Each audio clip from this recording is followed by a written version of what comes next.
என்ன மன்னிச்சிருப்பா, என்ன மன்னிச்சிருப்பா, என்ன மன்னிச்சிருப்பா. உன் கருணை முகத்தை கண்டு கையெடுத்து கும்பிட்டது. ஆனா நான் மட்டும் உன் மேல எத்தனை பவுன் நகை இருக்குன்னு எடை போட்டு பார்த்தேன். எல்லாரும் பயபக்தியோட தொட்டு கும்பிடுற ஒரு கதவை என் காலால எட்டி உதச்ச.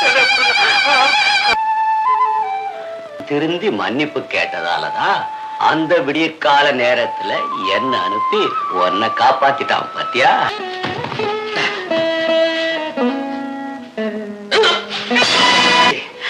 காய ஆரம்பிச்சு நடக்க முடியல சாமி. இது மருதமலை ஆண்டவன் ஆலய திருப்பணிக்காக அன்பர்கள் கொடுத்த காணிக்க. இத பத்திரமா பாத்துக்கப்பா. உன் சொத்த களவாட வந்தவன்ப்பா. இன்னைக்கு அதை பாதுகாக்கிறதுக்கா என் கையிலேயே ஒப்படைச்சிட்டியே. கையில இருக்கிற பணத்தை வெளியே கொண்டு போய் ஆளுக்கு பாதியா பங்கு போட்டுக்கலாங்கிற. புரியலையா?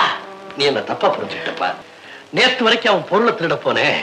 ஆனா இன்னைக்கு அவன் அருளுக்காக ஏங்கிக்கிட்டு இருக்கேன். சாமி வந்துட்டீங்களா? கந்தரை பத்தி நீங்க சொன்னதெல்லாம் உண்மைதான். நீ பணத்துக்காக கொலை கூட செய்வேன்னு சொன்னேன். சாமி நம்பற அதை நீடிக்கத்தான் இங்க வந்தேன். இப்ப நான் நல்லா புரிஞ்சுக்கிட்டேன்பா, புரிஞ்சுக்கிட்டேன்.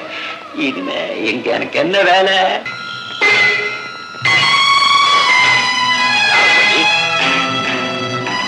என்ன செய்யற?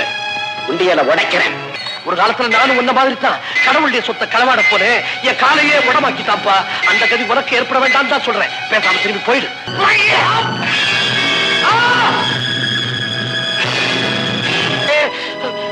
ஒண்ணு செய்ய முடியல முருகா. மருதமலை யாரே நீ பார்த்துட்டு சும்மா இருக்கிறியப்பா. எனக்கு சக்தியை கூட முருகா. முருகா